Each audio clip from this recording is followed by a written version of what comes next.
Jangan lupa subscribe YouTube channel Metro TV News dan jangan lupa nyalakan notifikasinya. Terima kasih pemirsa, Anda masih bersama kami di Editorial Media Indonesia. Bang Usman, sebelum kita berdiskusi Bang, kita akan coba dengarkan dulu bagaimana pandangan dari Direktur Jenderal Perhutanan Sosial dan Kemitraan Lingkungan Kementerian Lingkungan Hidup dan Kehutanan, Bapak Bambang Suprianto, sudah tersambung lewat saluran telepon. Pak Bambang, selamat pagi. Selamat pagi, Bang.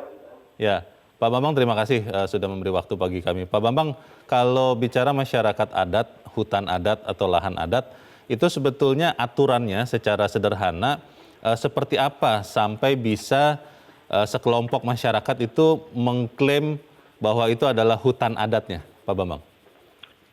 Baik, dasar kita adalah Undang-Undang 41 tentang kehutanan, pasal 67. Kemudian bahwa pengakuan hutan adat itu kan oleh Kementerian LHK yang didasarkan yang pertama mengenai ketetapan masyarakat hukum adatnya. Bahwa di pasal 67 itu kan harus ada pemimpinannya, kemudian ada kelembagaan adatnya, ada hukum adatnya, dan ada komunitasnya. Dan kalau itu sudah ditetapkan perda, kemudian bupati, kepala daerah, itu juga mengusulkan yang namanya wilayah adatnya. Kan wilayah adatnya harus clear and clean, kan gitu ya. Nah, atas dasar itu diusulkan kepada Kementerian LHK, kemudian kita verifikasi dan kita validasi di tingkat lapangannya. Ya, tadi bekerja sama dengan tim itu betul, gitu ya, tim para pihak yang ada di sana. Nah, utamanya itu yang pertama mengecek kembali mengenai subjeknya, MHA-nya, kemudian yang kedua objeknya, apakah clear and clean. Kalau ada klaim, tentunya negara itu harus memfasilitasi untuk penyelesaian masalahnya. Itu kurang lebihnya. Pak Bambang, kalau tanah yang diklaim sebagai hutan atau lahan adat ini adalah dikuasai atau sudah memang menjadi milik pihak yang lain, Pak? Apakah itu swasta, apakah itu bahkan badan usaha milik negara? Itu bagaimana Pak status klaim hutan adat ini? Ya, jadi klaim adat tadi kalau memang sudah ada alas haknya, tentu kita fasilitasi gitu ya. Difasilitasi yang pertama ya dengan mediasi tentunya. Apakah masyarakat mempunyai dokumentasi ya terhadap klaim tersebut. Nah, kemudian dengan adanya dasar legalitas tadi, kemudian kita bicarakan jalan keluarnya, gitu, jalan keluarnya. Apakah itu dengan misalkan perusahaannya berkenan itu dijadikan hutan adat, itu juga bisa menjadi salah satu solusi, atau menjadi pola kemitraan ya dengan perusahaan, itu juga menjadi solusi. Ya. Pak Bambang, kalau misalnya masyarakat adat yang mengklaim itu legalitasnya terbukti tidak lengkap, tidak legal, maka bisa juga Pak klaim itu ditolak? Bisa aja Pak, kan banyak juga kejadian-kejadian yang tidak valid gitu ya. Kalau hasil verifikasinya oleh tim para pihak yang dinyatakan dalam berita acara bahwa lokasi itu memang tidak tepat, ya kita tidak bisa teruskan prosesnya.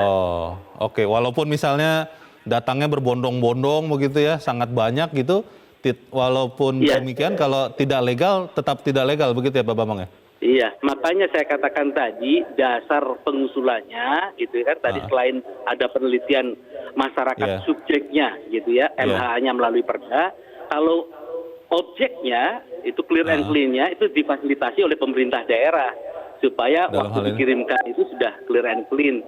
Tapi namun demikian negara juga harus mengecek gitu ya di dalam konteks objeknya itu, kalau ada masalah kita fasilitasi gitu. Kurang lebihnya seperti itu Pak. Ya. Baik, terima kasih Pak Bambang Suprianto sudah menjelaskan kepada kami bagaimana aturan main klaim hutan adat. Pak Bambang, terima kasih, selamat pagi. Bang Usman, kalau kemudian sudah gamblang dijelaskan oleh Pak Dirjen tadi, Pak Bambang, bahwa memang legalitas itu juga diperiksa, baik masyarakatnya maupun hutan adatnya atau objeknya. Berarti kan harusnya tidak ada masalah lagi Bang, bagaimana? Iya, ada masalah karena memang ada pihak-pihak yang memaksakan kehendaknya. Ya misalnya dalam kasus tadi di off air ya, Pak Bambang kan sempat menyebut Kinipan. Kinipan itu ada di Kalimantan Tengah misalnya. Itu ada yang sampai misalnya itu menyerang, ya menyerang pekerja-pekerja di perkebunan, yang membakar sesuatu lah begitu ya, alat-alat kerja lengkap. Nah itu yang memicu begitu kan. Kemudian juga sampai polisi turun tangan, turun tangan dan menangkap beberapa orang di situ begitu kan. Nah jadi itu sebetulnya kalau semuanya menghormati hukum tidak akan terjadi memang. Tetapi persoalannya di bahasa editorial ada yang tidak mau tahu, pura-pura tidak tahu soal hukum, bahwa ada prosedur untuk mengklaim ya hutan adat, bahkan menetapkan kelompok masyarakatnya sebagai masyarakat adat itu ada aturannya. Nah persoalannya ada yang tidak peduli begitu, ya tidak mau tahu, ya pokoknya yang penting klaim dulu lah begitu kan, klaim dulu. Kalau klaim kan bicara saja, tanpa menyodorkan bukti-bukti dulu begitu kan. Bisa bawa orang juga mungkin. Bisa juga seperti itu begitu. Nah ini yang terjadi, atau berunjuk rasa langsung misalnya begitu kan. Nah itu yang saya kira tetap terjadi walaupun aturannya sudah ada begitu. Tadi Pak Dirjen mengatakan Bang Usman bahwa negara harus memfasilitasi. Dan kalau misalnya yang perusahaan yang sudah punya tanah berkenan untuk katakanlah menyerahkan sebagian lahannya, itu baik juga untuk ditempuh. Apakah kita tidak bisa menempuh jalan ini karena kan kita ini masyarakat yang bisa bermusyawarah, Bang? Iya, kalau itu boleh saja, ya boleh saja perusahaannya itu memberikan, tetapi tidak dalam konteks terpaksa kan begitu. Ya, tidak dalam konteks terpaksa atau didikte oleh negara, katakanlah seperti itu. Oleh negara malah ya? Bisa jadi seperti itu kan. Udahlah biar cepat selesai begitu kan. Maka kasih aja begitu gitu kan. Nah, itu juga tidak bisa seperti itu. Karena berarti kan kalau perusahaannya mau, itu kan berarti kesukarelaan. Ya kesukarelaan. Hukum yang memaksa adalah bahwa itu adalah tanahnya kan begitu. Ya kan hukumnya dia dapat HGU atau apalah begitu statusnya. Nah, jadi boleh saja ya terjadi itu, ya terjadi musyawarah, asal bukan terpaksa. Ya, asal bukan terpaksa begitu kan. Dan kalau misalnya katakanlah siapapun, apakah perusahaan, negara misalkan BUMN, PTP katakanlah begitu, PTPN begitu, itu tidak mau ya tidak bisa dipaksa juga. Soalnya karena legalitasnya tidak ada misalnya dari masyarakat adat itu. Soalnya Bang Usman ada yang bilang begini Bang, karena masyarakat adat itu kan ada lebih dulu umumnya sebelum pihak lain yang sudah menguasai atau mengusahakan tanah itu, dan pada saat itu mungkin dokumentasi aspek legalitasnya belum bagus, belum sebaik sekarang, maka sering terjadi selalu masyarakat adat itu yang terkalahkan ketika bersengketa soal klaim hutan adat ini. Bagaimana Bang? Iya, zaman dulu seperti itu. Dulu. Iya, tetapi begitu ada undang-undangnya, saya kira ya harus sesuai dengan undang-undang, karena kalau tidak ya orang bisa main klaim saja. Dan kejadian selama ini itu kan karena main klaim tanpa ada bukti-bukti. Oh saya dapat surat dari Sultan, katakanlah begitu kalau di Sumatera Utara sering seperti itu kan. Suratnya seperti apa kita juga tidak pernah tahu. Maksudnya? Misalkan Sultan Delhi ya waktu zaman dulu, kalau Sumatera Utara kan begitu. Iya, zaman dahulu kala misalnya ada yang seperti itu. Dan itu nggak bisa terkonfirmasi? Ya dikonfirmasi tetap, dikonfirmasi ya, karena kan kasus seperti itu bisa sampai pengadilan, dikonfirmasi tapi ternyata tidak terbukti misalnya, ya sudah begitu. Nah ini masih bagus, masih bisa mau menunjukkan bukti. Kalau ada pemikiran begini Bang, tidak apa-apa lah, tidak saklek, tidak persis mengikuti hukum, yang penting tenang, karena kalau ribut terus, image-nya nanti kurang baik bagi investor begitu. Itu bagaimana Bang? Kita akan bahas di bagian berikut selepas jeda. Pemirsa tetap bersama kami, Editorial Media Indonesia segera kembali. Masih bersama kami di Editorial Media Indonesia. Bang Usman, sebelum kita lanjutkan diskusi Bang, kita coba dengarkan dulu Bang pendapat dari pemirsa Metro TV terkait dengan topik editorial. Kita saat ini sudah terhubung dengan pemirsa Metro TV di Jakarta. Ada Pak Tungkot Sipayung. Pak Tungkot, selamat pagi. Selamat pagi Pak Leo. Ya, Pak Tungkot, bagaimana Pak? Tadi kita sudah mendengarkan penjelasan dari Dirjen LHK yang mengatakan bahwa klaim hutan adat ini difasilitasi dengan tetap mempertimbangkan faktor legalitas. Kalau memang legal bisa diklaim, tapi kalau memang tidak, ya tidak bisa diklaim. Kalau menurut Anda bagaimana Pak Tungkot? Betul Pak Leo, jadi selama ini banyak kasus-kasus seperti itu.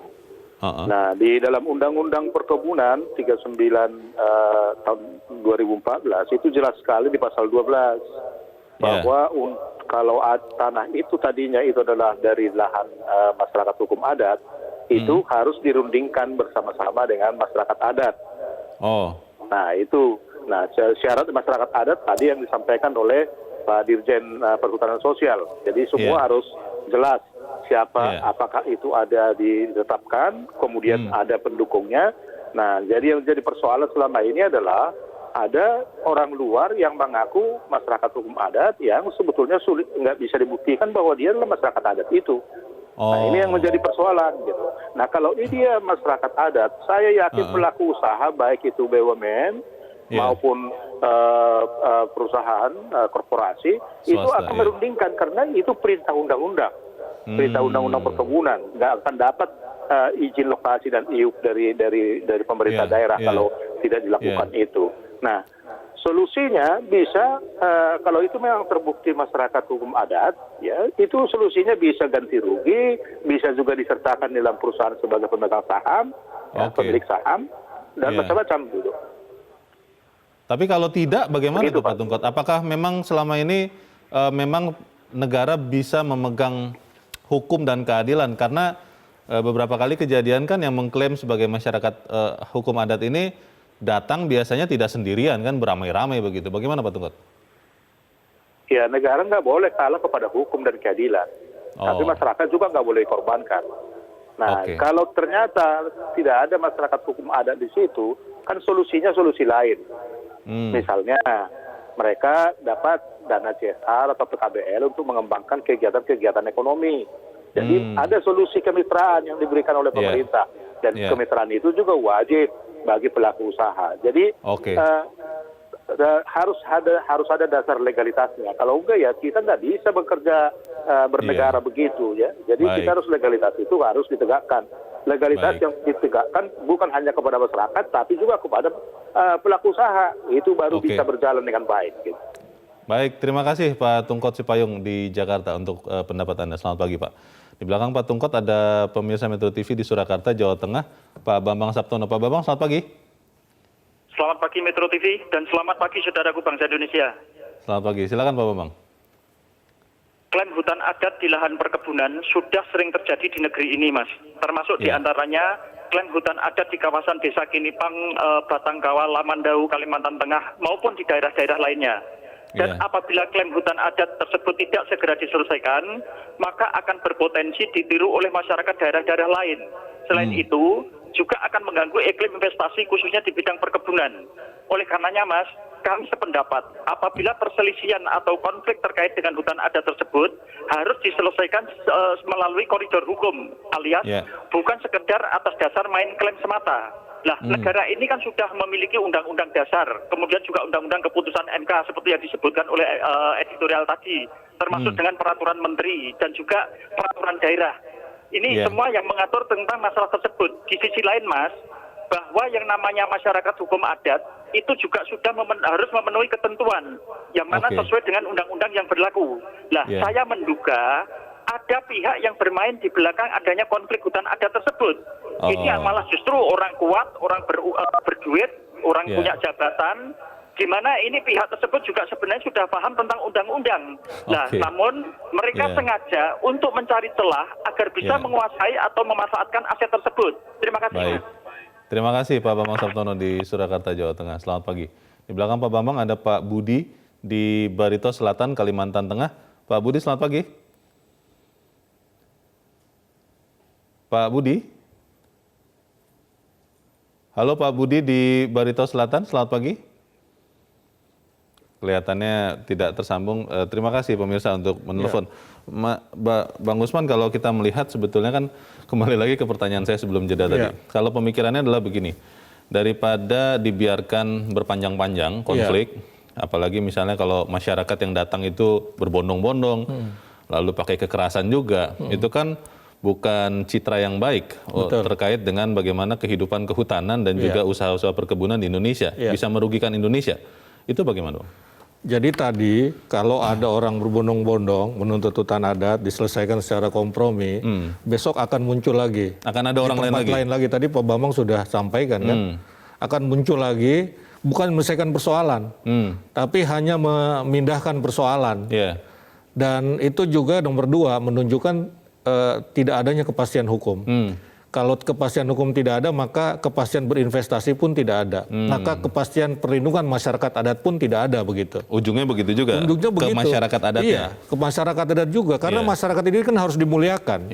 Salah satu memuliakannya adalah dengan membuat undang-undang supaya masyarakat adat ini juga mematuhi undang-undang begitu. Kan orang yang mematuhi undang-undang kan mulia sebetulnya. Kira-kira seperti itu. Jadi undang-undang nanti ada undang-undang yang sedang disusun oleh DPR, Undang-Undang Perlindungan Masyarakat Adat, itu selain melindungi masyarakat adat, selain melindungi hak masyarakat adat, itu juga adalah menghindarkan masyarakat adat dari katakanlah main klaim tadi itu. Penyalahgunaan begitu ya? Bisa jadi seperti itu begitu. Nah, kalau tadi Pak Bambang mengatakan ada kekuatan besar segala macam, ya tidak salah kalau orang banyak menilai misalnya terkait dengan sawit. Sawit ini kita ini sekarang nomor 1, ya nomor 1 di dunia, mengalahkan Malaysia. Sudah kalah ya Malaysia? Iya, Malaysia sudah kalah.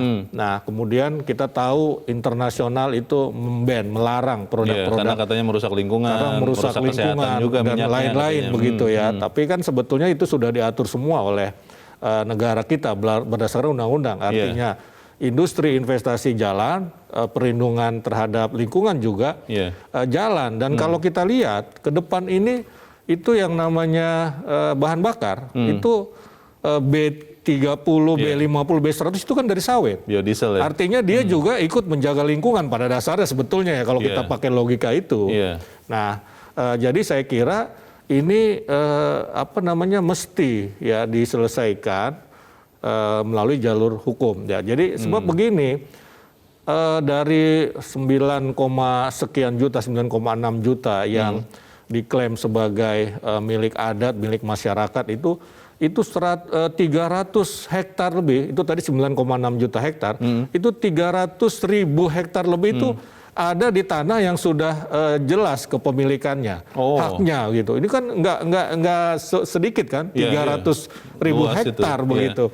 HGU terutama HGU perkebunan begitu. Usaha, Nah ini kan nggak baik kalau misalnya berlarut-larut tidak selesai segera begitu. Ya, konon katanya begini Bang, jangan-jangan yang diduga Pak Bambang tadi jangan-jangan benar bahwa memang ada orang-orang tertentu, entah perorangan, entah korporasi yang ini memang... ada 2 Bambang, Pak Bambang Saptono maksud saya. Nah, yang benar-benar memang ingin mengklaim tanah-tanah ini, tapi dalam tanda petik memanfaatkan benar-benar masyarakat adat begitu. Kan ada juga bisa begitu. Bisa seperti itu. Nah, bisa itu seperti itu.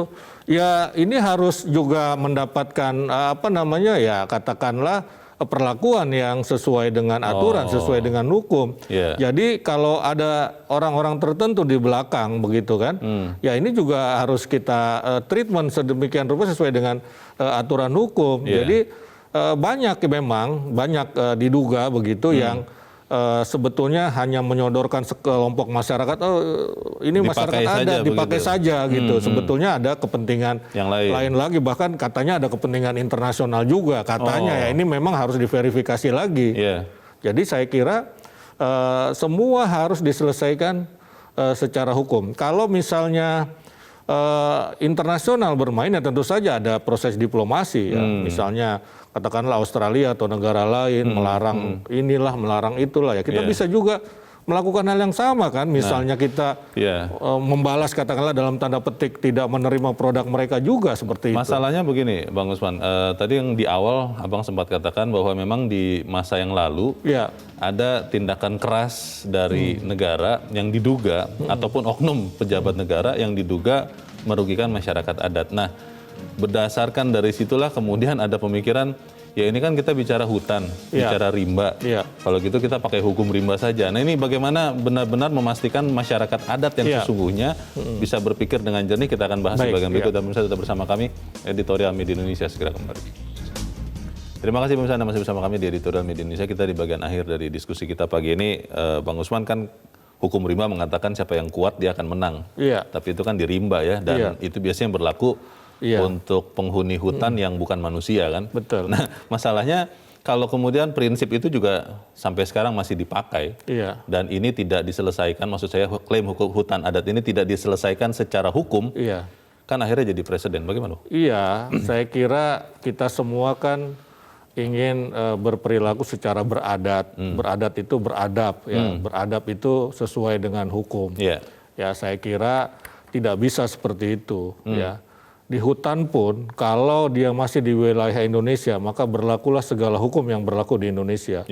Di dalam laut pun, di angkasa pun, kalau dia masih dalam wilayah Indonesia, maka dia hukum itu berlaku. Jadi tidak bisa hal seperti itu terjadi. Nah, saya kira ini juga penting buat masyarakat dan khususnya masyarakat adat. Ya, jangan sampai juga karena provokasi katakanlah dari kelompok-kelompok lain begitu, kemudian ya tadi memakai hukum rimba itu menyerang pekerja di perusahaan perkebunan, misalnya membakar, merusak begitu ditangkap kemudian mengatakan bahwa polisi menyeretnya dan seterusnya begitu, padahal memang karena dia ketika ditangkap mungkin melakukan perlawanan, misalnya seperti itu. Atau berbahaya ya? Ya, saya kira ini kan sudah gitu dibebaskan lagi, begitu kan?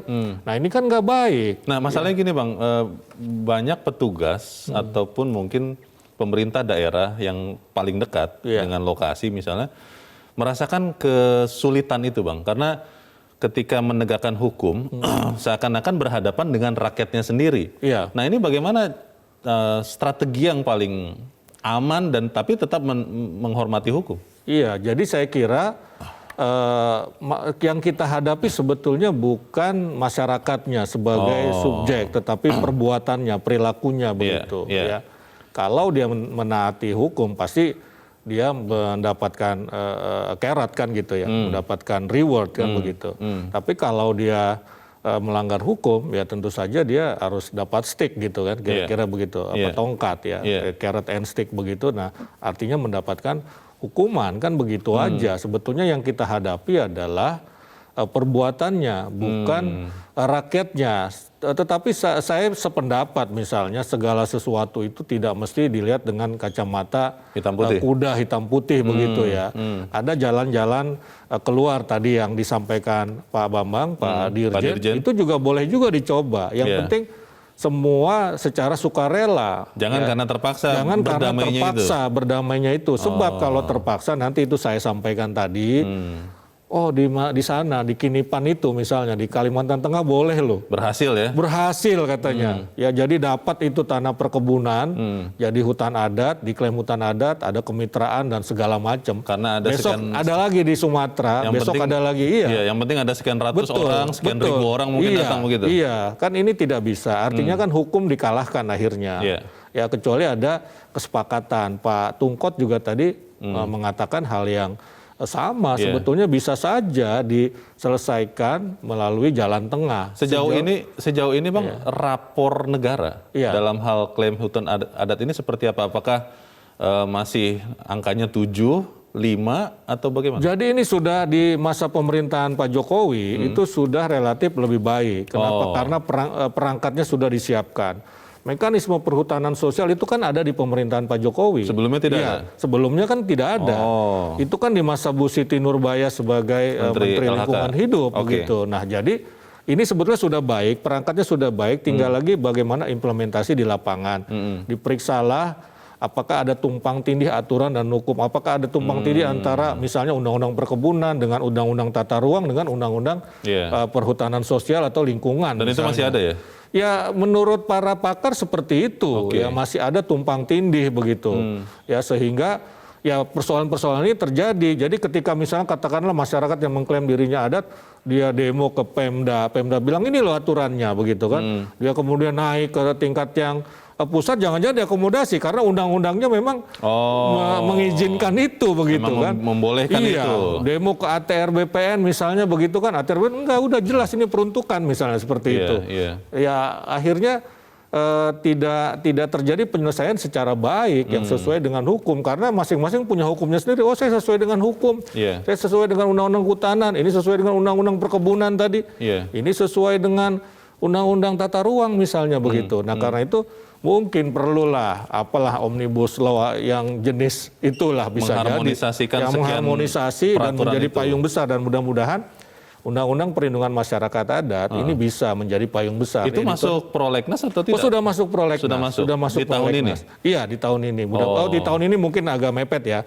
Tapi mungkin di tahun depan sudah masuk. Supaya kemudian ada dasar bagaimana mengatur. Iya, itu akan jadi payung besar hukum bagi pemerintah, bagi perusahaan juga. Tadi Pak Tungkot mengatakan juga bagi masyarakat. Semua harus mengacu kepada payung besar itu. Isinya betul tidak itu Bang? Kita kan belum tahu nih bagaimana. Iya, draftnya sudah ada sebetulnya. Misalnya draft, saya sudah baca draftnya. Sebetulnya intinya sama. Bahwa kalau klaim masyarakat adat, bahwa satu masyarakat disebut adat, itu ya harus ada pemimpinnya, ada lembaganya. Dia berbentuk paguyuban, ya, bukan formal ya, paguyuban kan gitu. Ya kemudian ada wilayahnya objeknya misalnya begitu. Tadi, Iya, ada objek. Ini kan subjek ya. Subjek itu kan masyarakat hukum adat. Objeknya itu hutan adat begitu kan. Semua ada aturan itu begitu. Baik, supaya memang benar Indonesia negara hukum, semoga ini benar-benar ditepati ya. Bang Usman Kansong, terima kasih Bang sudah hadir di tempat ini. Terima kasih Leo. Selamat pagi. Selamat pagi. Pemirsa, kita semestinya tahu berbagai perbuatan kita dalam bermasyarakat dan bernegara diatur dan harus berdasarkan hukum. Hukum juga yang harusnya berdiri sebagai pilar keadilan. Kini kita berharap aturan hukum mampu memberikan payung besar, menyelesaikan klaim hutan adat serta persoalan-persoalan terkait agraria, tata ruang, dan lingkungan.